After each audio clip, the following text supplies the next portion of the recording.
Welcome to the Rim Break Rodeo. We hope this video helps. In this video, I will explain how to make long-lasting room spray. To begin, gather your core ingredients. You'll need about 20 to 30 drops of your favorite essential oils for a pleasant aroma. Distilled water is crucial for a clear, long-lasting spray, avoiding any residue. Finally, a splash of high-proof alcohol, like vodka, acts as an emulsifier, ensuring your oils and water mix perfectly, creating a stable and effective spray that truly lasts.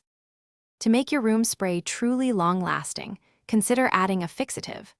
Just 1/4 of a teaspoon of vegetable glycerin can significantly extend the scent's presence in the air. Experiment with blending different essential oils. For example, citrus with a woody note creates a balanced and enduring fragrance. Always store your finished spray in a dark glass bottle, protecting the delicate oils from light degradation and preserving their potency for many weeks.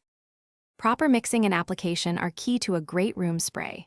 First, ensure your spray bottle has a fine mist nozzle for even dispersion, preventing large droplets. Before each use, give the bottle a gentle shake to re-emulsify the essential oils and water, ensuring a consistent scent.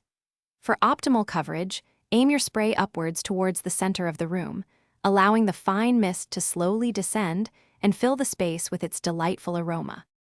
Personalize your room spray by experimenting with different essential oil combinations. Think warm spices for autumn or fresh florals for spring. For best results and to maintain potency, store your homemade spray in a cool, dark place, away from direct sunlight, where it can last for up to 3 months. Remember to check the description for a link to those fantastic leak-proof containers and other great deals. Enjoy creating a beautifully scented home with your custom blends. Thanks for watching. Consider subscribing if we helped you.